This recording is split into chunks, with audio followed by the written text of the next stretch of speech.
آپ نے ایک لفظ سنا ہوگا اطاعت، ایک ہے اتباع. ان دونوں میں علماء نے فرق کیا ہے کہ اطاعت ہوتی ہے نبی کریم صلی اللہ علیہ وسلم کے حکم کے جواب میں. کوئی حکم فرمایا ہم نے وہ کہنا مانا، یہ اطاعت. اور اگر نبی کریم صلی اللہ علیہ وسلم کوئی حکم نہ فرمائیں بلکہ ہم ان کی کوئی عادت مبارکہ دیکھیں، کوئی عمل دیکھیں، کوئی کردار کا ایک بہترین پہلو دیکھیں اور اس کے بارے میں کوئی حکم بھی موجود نہ ہو لیکن اس کو اختیار کر لیں تو یہ ہے اتباع. اب یہاں لفظ اتباع ہے لیکن اصل میں اطاعت مراد ہے کہ میرے نبی کا حکم مانو تو پھر تم اللہ کی بارگاہ میں مقبول ہو سکتے ہو. اس کا مطلب یہ ہوا کہ اللہ تعالیٰ کی بارگاہ میں اطاعت رسول کے بغیر مقام قرب حاصل نہیں ہو سکتا. اب اگر کوئی اطاعت کرتا ہے، سب کچھ تقاضائے شریعت کے مطابق کرتا ہے تو وعدہ خداوندی ہے کہ اللہ تعالیٰ اسے اپنا محبوب بنا لے گا، اور جس کو اپنا محبوب بنائے گا پھر اس کو گندہ نہیں چھوڑے گا بلکہ اس کے تمام گناہوں کی بخشش و مغفرت کر دی جائے گی. تو اب ہم ذرا اس پوری آیت کی جو ایک وضاحت ہے اس کی روشنی میں اپنے اعمال کو بھی دیکھیں، اپنے بارے میں غور و تفکر کریں. پہلی بات یہ کہ ہم مسلمانوں نے بھی محبت میں، جوش عقیدت میں کچھ ایسی چیزیں اختیار کی ہیں جس کو ہم سمجھتے ہیں کہ بہت اچھی ہیں، صحیح ہیں، اور یہ ہمیں اللہ تعالیٰ کی بارگاہ میں مقبول بھی کروا دیں گے. لیکن ان میں سے بعض چیزیں ایسی ہوتی ہیں کہ، اور وہ اکثر ایسا ہی ہوتا ہے کہ علماء سے یا مفتیان کرام سے رابطہ نہیں کیا جاتا، اپنی سوچ کے مطابق ہم کچھ چیزیں اختیار کر لیتے ہیں اور پھر ہم سمجھتے ہیں کہ بس اب اس کے ذریعے ضرور اللہ تبارک و تعالی ہمیں مقام قرب عطا فرما دے گا، ہم سرکار کی بارگاہ میں مقبول ہو جائیں گے. مثال کے طور پر میں آپ کے یہاں کی بات تو بعد میں کرتا ہوں، پہلے پاکستان میں دیکھ لیں. اب یہ ربیع الاول کا مبارک مہینہ آتا ہے. اب ہمارے ہاں ایک عجیب صورتحال ہو گئی ہے کہ پہلے علماء تلقینات کرتے تھے، سمجھاتے تھے، عوام نے اس کو پہلے علماء کی باتوں کو قبول کیا، لیکن اب جب یہ تمام معاملات عوام کے ہاتھ میں چلے گئے تو کون اور میں کون کا معاملہ ہو گیا. اب عوام خود اس میں ایسی لگ گئی ہے کہ آپ منع کر کے دیکھیں وہ خراب چیزوں کو چھوڑنے کے لیے تیار نہیں. مثال کے طور پر لائٹنگ ہے. میں اس کو غلط نہیں کہتا ہوں کہ لائٹنگ ہونی چاہیے سرکار کے پیار میں، محبت میں، اگرچہ براہ راست اس کا حکم موجود نہیں لیکن کوئی محبت رسول میں کرے تو ہو سکتا ہے اس کو اس پہ ثواب بھی ملے. لیکن جس طریقے سے اب ہمارے ملک میں ہو رہا ہے کہ غریب ملک ہے، گھروں میں چولہے نہیں جل رہے ہیں، لوگ بیمار ہیں، علاج کے پیسے نہیں ہیں، جوان بیٹیاں گھر میں موجود ہیں، بہنیں موجود ہیں، باپ بوڑھا ہو رہا ہے، لڑکے کی شادی اس لیے نہیں کر رہے کہ جی پہلے 4 بہنوں کی شادی کرو گے تو پھر تمہاری شادی ہوگی، نہ ان کے لیے پیسے جمع ہو رہے ہیں نہ اس نوجوان کے لیے پیسے جمع ہو رہے ہیں. ایسے ملک میں اربوں روپے کی لائٹنگ کرنا، وہ بھی کس وجہ سے؟ مقابلے بازی. جو تم نے کتنے کی ہے اس دفعہ علاقے میں؟ 10 لاکھ کی، ہم 20 لاکھ کی کریں گے. تم نے 40 لاکھ کی، ہم 50 لاکھ کی کریں گے.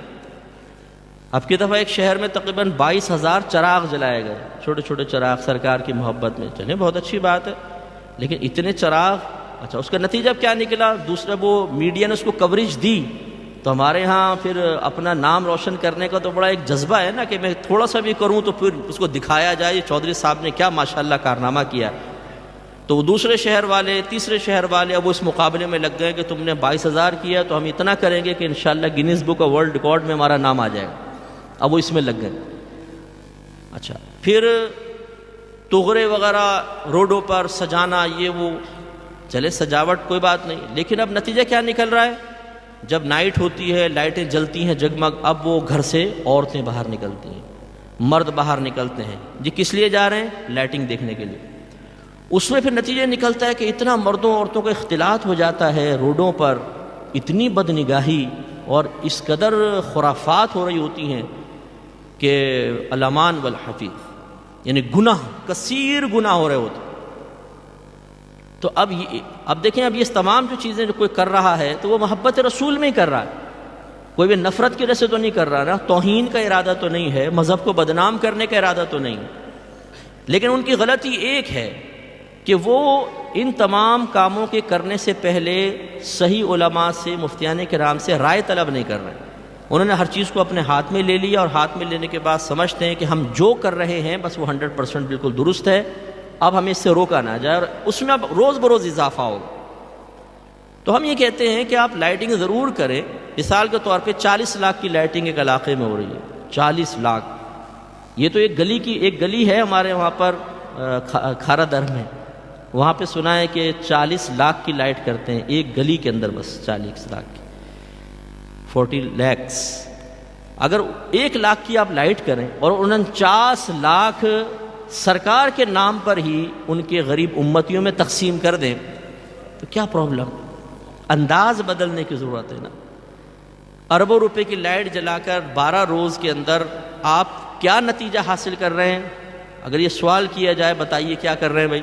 جی وہ محبت رسول دکھانا چاہتے ہیں، جذبہ پیدا کرنا چاہتے ہیں، وہ جذبہ ہمارے اندر حقیقی طور پہ پیدا ہی نہیں ہو رہا کہ جو ہمیں اطاعت رسول کی طرف مائل کرے۔ تماشا بن گیا ہے سب کچھ، پھر عورتوں مردوں کے اختلاط ہیں، اور میوزک چل رہے ہیں، بعض جگہ ریکارڈنگز چل رہی ہیں، اتنی کان پھاڑ دینے والی ریکارڈنگز، کوئی بیمار ہے، بچے ہیں، عورتیں ہیں گھر میں، کوئی پرواہ نہیں ہے۔ پھر آدھی روڈز بلاک کر کے، آپ کے یہاں بھی جلوس نکلتے ہیں لیکن بڑی اچھے طریقے سے، منظم طریقے سے۔ ہمارے وہاں پہ ایک تو جلوس کوئی پرواہ نہیں ہے، اس میں لڑکے آگے چلتے ہیں، کوئی ٹھیلا کھڑا اس کو اٹھا کے سائڈ میں پھینک دیا، یہ وہ مسئلے، اور پھر وہ بنائے جاتے ہیں خوبصورت ڈیکوریشن پیسز رکھے جاتے ہیں بڑے بڑے، ان میں آدھی روڈ بلاکس ہو جاتی ہیں۔ اگلے دن لوگ اگر روڈ پہ نکل رہے ہیں تو جگہ نہیں مل رہی گاڑی چلانے کے لیے، گھنٹے گھنٹے لیٹ پہنچ رہے ہیں آفیسز کے اندر۔ یہ چیزیں جو ہیں یہ قابل توجہ ہیں۔ اس میں حقوق العباد کی تلفی بھی ہوتی ہے اور پھر اس پہ تنقید کا موقع ملتا ہے۔ اور پھر حیرت انگیز بات یہ ہے کہ ان چیزوں کو اپنانے کے بعد بس یہیں بریک ہے اور بس ہے، بس ہم نے لائٹ کر لی ہے، ہم نے 12ویں پہ کھانا کھلا دیا ہے، ہم نے جلوس نکال دیا ہے، ہم نے نعت خوانی کر لی ہے، نعت خوانی میں شرکت کر لی ہے، بس کافی ہے۔ حالانکہ خود اس آیت میں اللہ تبارک و تعالیٰ آگے اطاعت رسول کا حکم ارشاد فرما رہا، تو اس پر ذرا توجہ کرنی چاہیے۔ اسی طرح آپ کے یہاں پر بھی جو ہے وہ خواتین کے جلوس سنا ہے کہ نکلتے ہیں، یا عورتیں بھی جلوس میں نکلتی ہیں، تو وہ شرعاً بالکل غیر مناسب ہے۔ شریعت اس چیز کی اجازت نہیں دیتی ہے کہ جلوس میں زیادہ سے زیادہ نکلنا مستحب ہوگا۔ مستحب مینز کریں تو ثواب ملے، نہ کریں تو کوئی گناہ نہیں، لیکن ایک مستحب کام کے لیے خواتین کا روڈوں پر نکلنا یہ شرعی لحاظ سے جائز نہیں ہے۔ اب وہ بہنیں مطلب بعض اوقات جلوس میں شرکت کر رہی ہوتی ہیں، پھر فوٹو بھی کھینچ رہی ہوتی ہیں آگے کھڑی ہو کر، چہرے کھلے ہوئے ہیں، بعض نے پردہ کیا ہے، بعض نے نہیں کیا ہوا، اور بدنگاہیاں ہو رہی ہیں۔ تو اس طرح کی چیزیں اختیار کرنا محبت رسول میں، اور پھر یہ سمجھنا کہ اب چونکہ ہم محبت رسول میں یہ کام کر رہے ہیں تو ضرور ہم سے درگزر کیا جائے گا، ضرور ہمارا یہ عمل اللہ کی بارگاہ میں مقبول ہوگا، یہ سوچ صحیح نہیں ہے۔ یہ آیت اسی سوچ کا انکار کر رہی ہے کہ اطاعت رسول کو بنیاد بنایا جائے، اس کے بعد جو بھی عمل اختیار کیا جائے گا اطاعت رسول کی روشنی میں، اتباع رسول کی روشنی میں، تو پھر وہ انشاءاللہ اللہ کی بارگاہ میں مقبول ہوگا اور مقام قرب دلوائے گا۔ اب ہمارے ہاں یہ بڑا المیہ ہے، بہت افسوسناک صورتحال ہے کہ اطاعت رسول سے روگردانی ہے، نبی کریم کا کہنا ماننے کے لیے کوئی تیار نہیں۔ حالانکہ اللہ تبارک و تعالیٰ نے قرآن عظیم میں واضح طور پہ ارشاد فرمایا کہ وَمَا أَرْسَلْنَا مِن رَسُولٍ إِلَّا لِيُطَاعَ بِإِذْنِ اللَّهِ، ہم نے کسی بھی رسول کو نہیں بھیجا مگر اس لیے تاکہ اس کی اطاعت کی جائے۔ اور میں بامحاورہ ترجمہ کروں تو یوں کہ ہم نے ہر رسول کو فقط اسی لیے بھیجا کہ اس کا کہنا مانا جائے، اس کا حکم مانا جائے، اس کی اطاعت کی جائے۔ اب ہمارے ہاں اطاعت رسول کا بڑا فقدان ہے۔ جلوسوں میں جانے والا، 12ویں میں شرکت کرنے والا نماز نہیں پڑھتا ہے، علم دین سیکھنے کے لیے تیار نہیں، گناہ چھوڑنے کے لیے تیار نہیں، یعنی جس چیز کے بارے میں اللہ کے نبی کا حکم ہے اس کی مخالفت کرنی ہے، اور مخالفت کرنے کے بعد پھر ان اعمال کو اختیار کر کے پھر یہ خوش فہمی میں مبتلا ہوتے ہیں کہ جی اب تو انشاءاللہ ہم چونکہ عشاقان رسول ہیں۔ کچھ نعت خان بھی اس کا یقین دلاتے ہیں کہ بس بے فکر ہو، جو مرضی کرو، آپ آ گئے نا سرکار کی محفل میں تو انشاءاللہ میدان معاشر میں فرشتے آپ کو ڈھونڈ رہے ہوں گے کہ حضرت کہاں ہیں، حضرت آپ یہاں آئیے جی جنت میں چلتے، تو فوراً جنت میں لے جائیں۔ اس طرح ہمیں یقین دلا دیا جاتا ہے کہ آپ کچھ بھی کرتے رہیں، بس محفل میں بیٹھے آ کر نعت خوانی اٹینڈ کریں، نعت خوانیاں آپ کے اندر پیسے دیں، چندہ دیں، تو آپ کی بخشش و مغفرت ہو جائے گی۔ دیکھیں یہ اچھے اعمال ہیں، کوئی میں نعت خوانی کا مخالف نہیں ہوں، کوئی چندہ جمع کرنے کا مخالف نہیں ہوں، یہ ہمیشہ ذہن میں رکھیے، لیکن صرف اس پر اکتفا کرتے ہوئے اور اس کو کافی سمجھتے ہوئے پھر حقیقتاً نبی کریم کی اطاعت سے روگردانی کرنا یہ مناسب نہیں، یہ غلط ہے۔ میں آپ سے سوال کرتا ہوں، بتائیے صحابہ کرام علیہم رضوان اللہ تعالیٰ کی بارگاہ میں نبیوں کے بعد سب سے اعلیٰ مقام رکھتے ہیں، انہیں یہ مقام کیوں ملا ہے؟ جواب ایک ہی ہوگا، اطاعت رسول۔ انہوں نے نبی کا حکم مانا ہے، نبی کا کہنا مانا ہے۔ یہ غلط ہے، بے مروتی ہے کہ نبی کسی چیز کا حکم دیں اور معاذ اللہ ہم زبان سے نہیں لیکن اپنے عمل سے ظاہر کریں کہ آپ کا کہنا تو ہم نہیں مانیں گے، یا رسول اللہ معذرت کہنا نہیں مانیں گے، لیکن آپ فکر نہ کریں آپ کی محبت میں جو بہتر محسوس ہوا وہ باقی سب کرتے چلے جائیں۔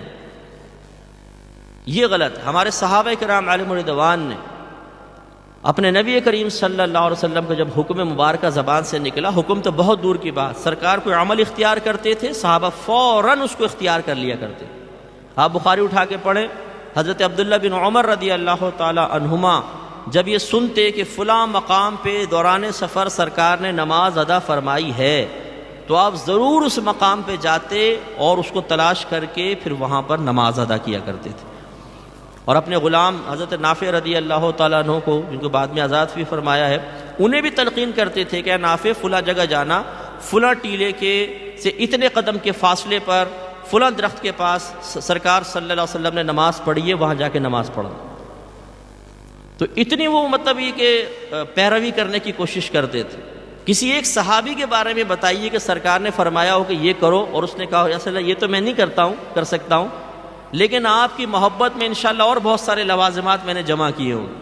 یہ ہمارے اس دور کی پیداوار ہے کہ ہم نے اپنی ایک سوچ بنائی ہے کہ جو ہم چاہیں گے وہ کریں گے، جو اللہ کے نبی چاہ رہے ہیں وہ اگر نہیں بھی کیا تو کوئی بات نہیں، زبان سے کوئی نہیں کہتا، ہمارا ذہن ایسا بن چکا ہے۔ اس پہ ذرا توجہ کرنے کی ضرورت ہے۔